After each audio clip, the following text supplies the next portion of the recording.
Assalamualaikum warahmatullahi wabarakatuh. Alhamdulillahi rabbil alamin. Amma ba'du. Apa kabar sobat Quran semuanya?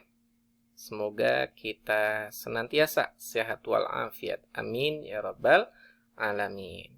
Pada pertemuan kali ini kita akan melanjutkan pembahasan Iqra 2 yang kini sudah masuk kepada halaman 58. Tentunya masih membahas tentang panjang pendek. Nah, kali ini kita bertemu lagi dengan tanda fathah yang seperti ini nih, ya. Nah, tidak ada salahnya kita ulangi lagi pembahasannya. Nah, kalau tanda fathah yang standar, yang miring seperti ini fathah yang standar. Untuk menjadikannya panjang, ia membutuhkan alif. Nah, ya, membutuhkan alif. Ini adalah alif di samping huruf H. Menjadikannya seperti ada ekornya, ya. Begitu juga dengan huruf H di sini. H di sini. H yang di sini juga sama. Nah, dengan fathah yang biasa, yang miring, dia membutuhkan adanya alif di samping hurufnya. Menjadikannya panjang. Huruf Ta-nya juga sama. Membutuhkan adanya alif. Nah, untuk menjadikannya panjang. Kalau fathah yang model seperti ini, yang berdiri seperti ini fathahnya, atau anak TPA ada yang menyebutnya fathah panjang, dia tidak membutuhkan alif, sudah bisa menjadi panjang, ya. Tidak membutuhkan alif, fathah yang berdiri seperti ini sudah bisa menjadi panjang, ya. Tanpa adanya alif, huruf dalnya sudah panjang ini. Kalau menggunakan fathah yang berdiri. Huruf lam di sini pun sama. Tanpa membutuhkan alif, huruf lamnya sudah bisa menjadi panjang. Di sini juga ada. Di sini juga ada. Di sini juga ada. Di sini juga ada. Nah, di tempat-tempat yang lain juga ada, ya. Nah, kalau gitu, langsung aja yuk kita praktekkan cara membacanya. Bismillahirrahmanirrahim. Yadaha syahadata fata'ala lamata lafaragha wa mata'a athata la'adhana famaqama لكان حياتها لأعاز لماقا وآثر فصوابا فنادى طهارها وكظما وكان زكاتها لا يداها لا خافا لا آشر لا ضلالا. Nah, bagaimana sobat Quran semuanya? Mudah bukan? Nah, insyaallah kalau kita membiasakan berlatihnya setiap hari, maka tentunya kita akan semakin mudah dalam membaca bacaan-bacaan di sini. Nah, yang kemudian saya akan ingatkan kembali, dalam membaca halaman ini usahakan tidak terputus-putus, ya. Tidak bosan-bosannya saya ingatkan kembali, tidak terputus-putus. Kenapa?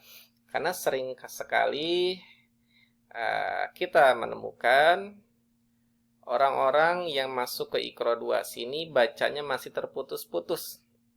Nah, namun sayangnya ia masih malah dilanjutkan halamannya, ya. Terkadang masih terputus-putus, halamannya masih dilanjutkan. Padahal itu tidak boleh. Khawatirnya ketika sudah masuk ke Iqra 3, cara membaca yang terputus-putus itu masih ada, masih kebiasaan ada. Nah, usahakan dari sini, dari halaman ini kita tidak terputus-putus, ya.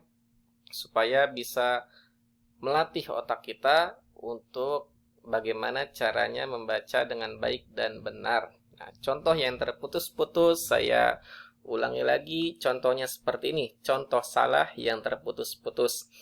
Ya, dah. Nah, itu berarti huruf ya-nya terputus dengan huruf dal-nya. Padahal di sini tulisannya bersambung. Ya.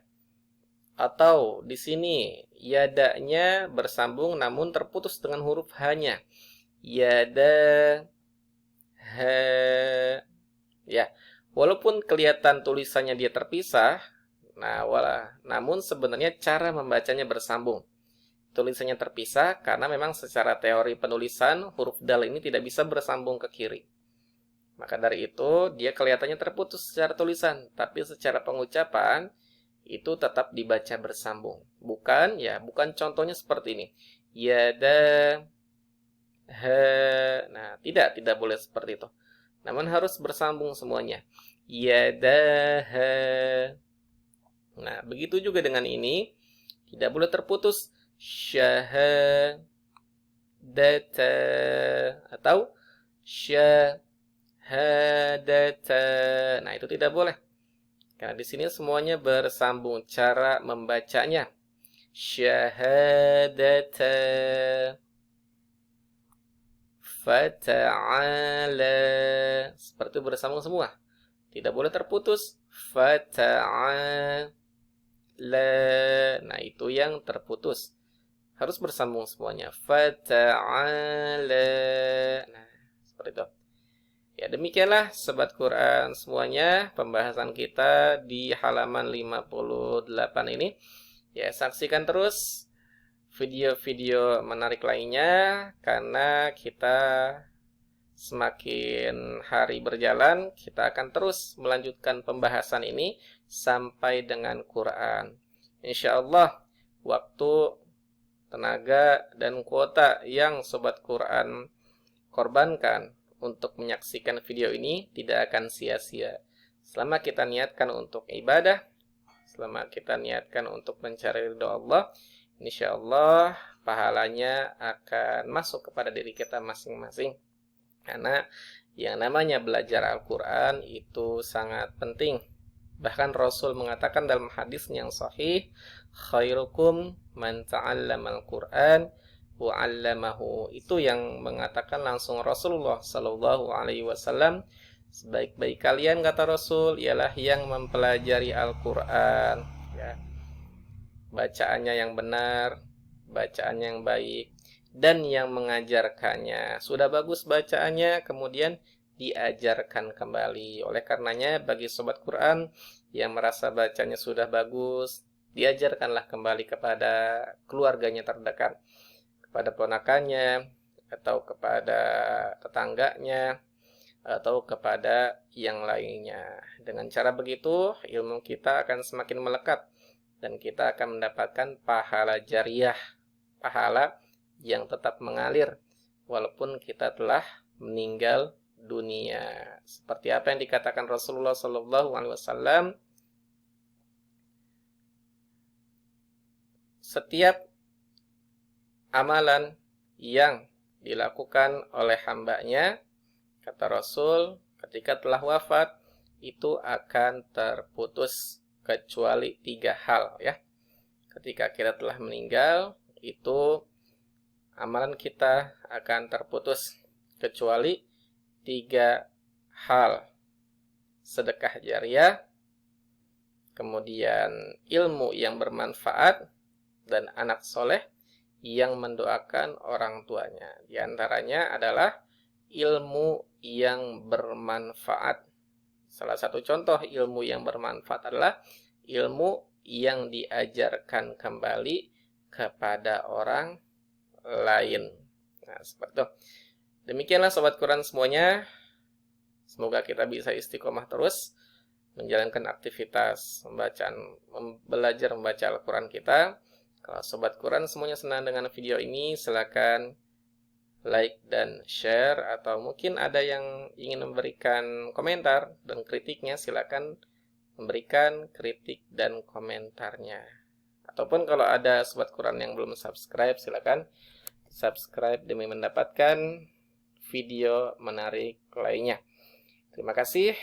Wassalamualaikum warahmatullahi wabarakatuh.